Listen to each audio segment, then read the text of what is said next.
স্বাগত জানাচ্ছি পাকিস্তানের নির্বাচনী খবরে। টিভি চ্যানেল খুললে পাকিস্তান পাকিস্তান পাকিস্তান,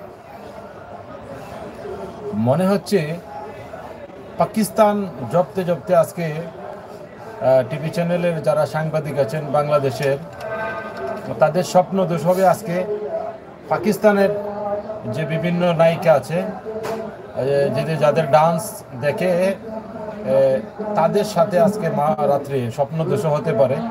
ওই যে বাংলাদেশের আমাদের তথাকথিত মুক্তিযুদ্ধের চেতনাধারী যে সমস্ত মালিকানাধীন টিভি চ্যানেল আছে, তারা আজকে সারাদিন পাকিস্তান পাকিস্তান, ইমরান খান জেলখানায় থেকে ভোট দিয়েছে, বিশাল খবর।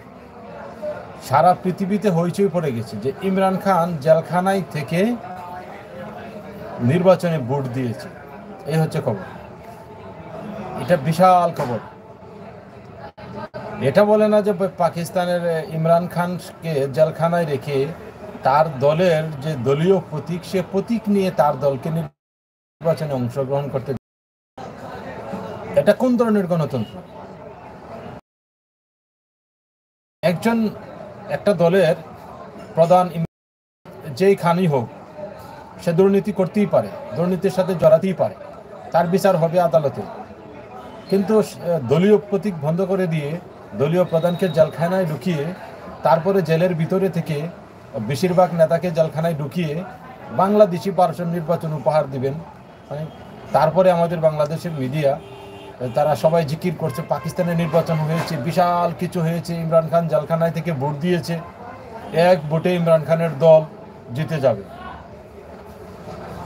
প্রিয় দেশবাসী, প্রিয় দর্শক, আমার প্রিয় ফলোয়ার যারা আছেন, নির্লজ্জ রাজনৈতিক যে সিস্টেম চালু হয়েছে পৃথিবীতে বর্তমানে, প্রতিটা দেশের স্বৈরাচার সরকার, লুটপাটকারী সরকার, যারা দুর্নীতিবাজ সরকার, তারা কিন্তু বাংলাদেশি নির্বাচনী ভার্সনটা ফলো করবে।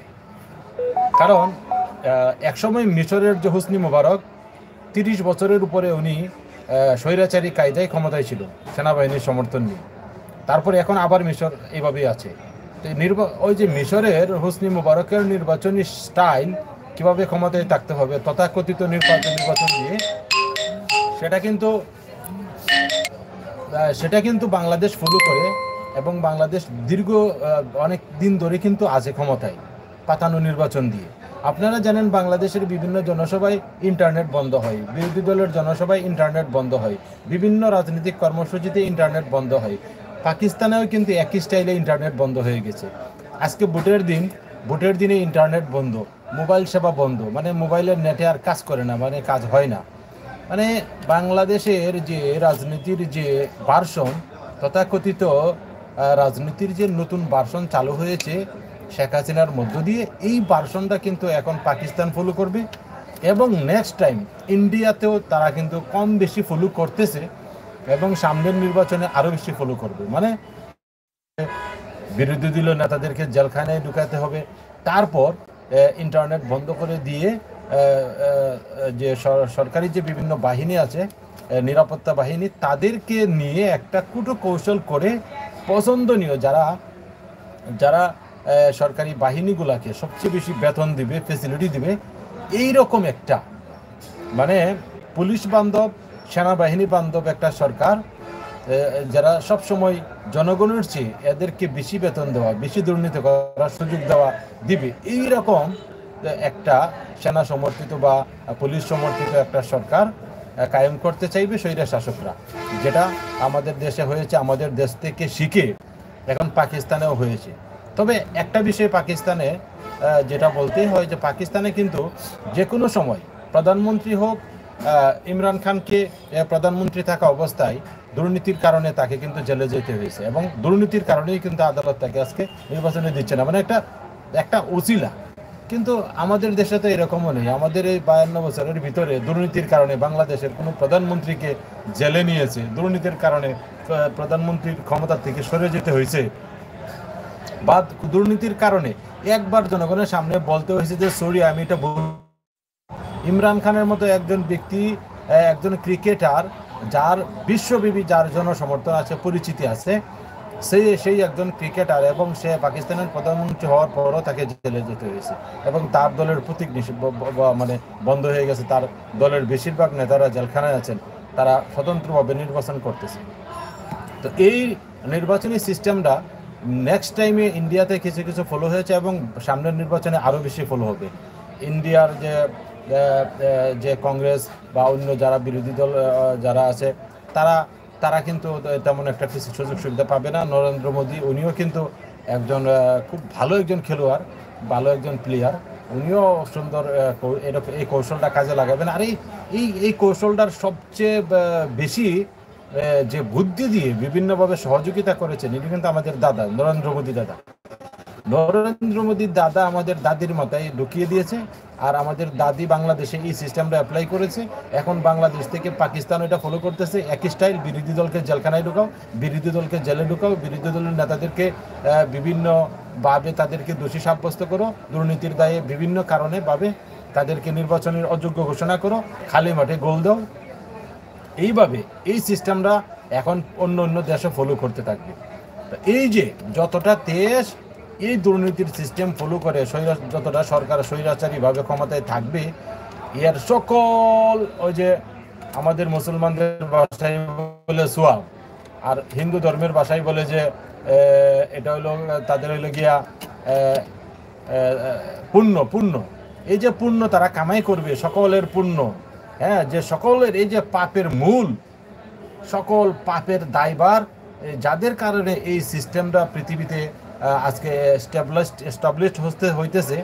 যে সমস্ত দেশ এই দুর্নীতি শিখবে, এই দুর্নীতি করে ক্ষমতায় যাবে, যে সমস্ত দেশে এই সিস্টেমটা কাজে লাগিয়ে সকলের পাপের একটা অংশ যাদের মাধ্যমে এই দুর্নীতির সিস্টেমটা চালু হয়েছে, তাদেরকে নিতে হবে, অবশ্যই নিতে হবে। আজকে দেখুন, যারা সিগারেট খায় সারা পৃথিবীতে, যারা সিগারেট খুর আছে, আমি যদি সহজ ভাষাটা বুঝাই, সারা পৃথিবীতে যারা সিগারেট খুর আছে, যারা পৃথিবীতে প্রথম এই সিগারেট খাওয়া চালু করেছে ব্রিটিশরা। এই ব্রিটিশরা যে সারা পৃথিবীতে সিগারেটটা চালু করে দিয়ে গেছে, এখন সিগারেট থেকে গাঞ্জা, হিরোইন, তারপরে ইয়াবা, তারপরে গাঞ্জা, এই যে নেশা চালু করে দিয়ে গেছে ব্রিটিশরা, এরা কিন্তু অবশ্যই এই পাপের দায় নিতে হবে। কম বেশ আপনি খাবেন, আমি খাবো, তারা তো আমাদের গুরুজন। এইভাবে প্রতিটা ভালো কাজ যার মাধ্যমে চালু হবে, সে যেমন এটা নেকির অংশ পাবে। প্রতিটা বাদ কাজ যার মাধ্যমে চালু হবে, সেও কিন্তু এটার গুনার দায় এবং গুনার ভার কিন্তু তাকে নিতে হবে, তার পাপের ভার কিন্তু তাকে নিতে হবে। মূল পাপের অংশটা, একটা অংশ কিন্তু তাকে নিতে হবে, যার মাধ্যমে সিস্টেমটা চালু হবে। আজকে এই পাকিস্তানকে নিয়ে ঘন্টায় ঘন্টায় নিউজ। পাকিস্তানের প্রতি এত প্রেম, এত মায়া, এত মমতা, ওইখানে আমরা আম পাঠাই, কত কিছু পাঠাই পাকিস্তানের প্রতি। এখন পাকিস্তানকে আমরা ঠিকই ভালোবাসা দিয়ে বা যে কোনোভাবেই হোক আমাদের ফলোয়ার বানাইতে পারছি। কমপক্ষে তো পাকিস্তান আমাদের রাজনৈতিক সিস্টেমটা, নির্বাচনী সিস্টেমটা ফলো করতেছে, যে কিভাবে সেনাবাহিনী এবং পুলিশ বাহিনী সহ সামরিক বাহিনী সকলদের সাথে কিভাবে বিভিন্ন সিস্টেম করে নেগোসিয়েশন করে তারপরে ক্ষমতায় আসতে হবে। এবং পাকিস্তানের সেই নির্বাচনে কিন্তু আপনারা দেখবেন সে পর্যন্ত নওয়াজ শরীফ বিজয়ী হবে। কেন হবে? কারণ নওয়াজ শরীফ সেনাবাহিনী সহ তাদের সাথে যে একটা সিস্টেম করেছে, যেটা আলোচনা হচ্ছে, যে তাদের সাথে যে একটা চুক্তি হয়েছে, গোপন চুক্তি, সেনাবাহিনীকে বেশি সুযোগ সুবিধা দিবে, অতএব সেনাবাহিনী তাকে সাপোর্ট দিবে। এই কারণে শেষ পর্যন্ত নওয়াজ শরীফ বিজয়ী হবে। মানে আমাদের বাংলাদেশি ভার্সনের নির্বাচন পাকিস্তানে চালু হয়েছে, শেষ পর্যন্ত বাকি বিশ্বেতেও ছড়িয়ে পড়বে। আপনারা জানেন যে ভারতের নরেন্দ্র মোদী, ভারত সরকার কানাডার নির্বাচনে হস্তক্ষেপ করেছে, এই বিষয় নিয়ে তদন্ত হচ্ছে, একটা বিষয় আছে। তো ভারত সরকারের নির্বাচনী ভার্সন কানাডায় চলে গেছে, ভারত সরকারের নির্বাচনী সিস্টেম বাংলাদেশে চলে আসছে, আবার বাংলাদেশ থেকে এখন পাকিস্তানেও চলে গেছে এই সিস্টেম। শেষ পর্যন্ত আমেরিকায় চলে যায় কিনা সেটা এখন টেনশনের বিষয়, যাইতেও পারে।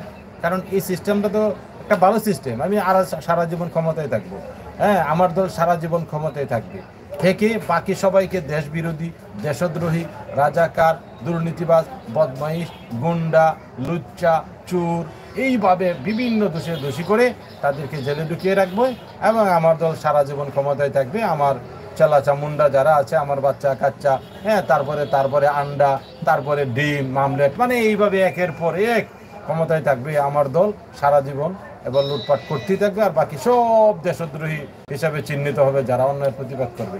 এই ভাষণটা দুর্নীতিবাজদের জন্য খুব ভালো চমৎকার একটা ভাষণ, যেটাকে আমি বলে থাকি একদলীয় গণতন্ত্র, মানে এক দল থেকেই বিভিন্ন দল তৈরি করে তারপরে একটা নির্বাচন করে ক্ষমতায় চলে আসা। একদলীয় গণতন্ত্রের দ্বারক বাহক হচ্ছেন আমাদের উনি আর কিছেন। তো ভালো থাকুন সবাই, যারা পাকিস্তান পাকিস্তান করে চিল্লাচ্ছেন, সারাদিন পাকিস্তানের নিউজ নিয়ে পড়ে আছেন, খালি পাকিস্তান পাকিস্তান বক বক করতেছেন, পাকিস্তানের ভূত আপনাদেরকে ভালো করেই ধরেছে মনে হয়, এই জন্য পাকিস্তান পাকিস্তান সারাদিন পাকিস্তান নামের জিকির করতেছেন। ভালো থাকুন সবাই।